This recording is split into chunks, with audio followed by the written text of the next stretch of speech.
आज न्ही आमच्या गावान रथ हे सगळ्याची कितें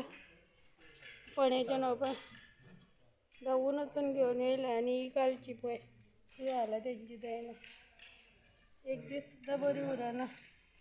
ही आतां हाडल्या सकाळीं वचून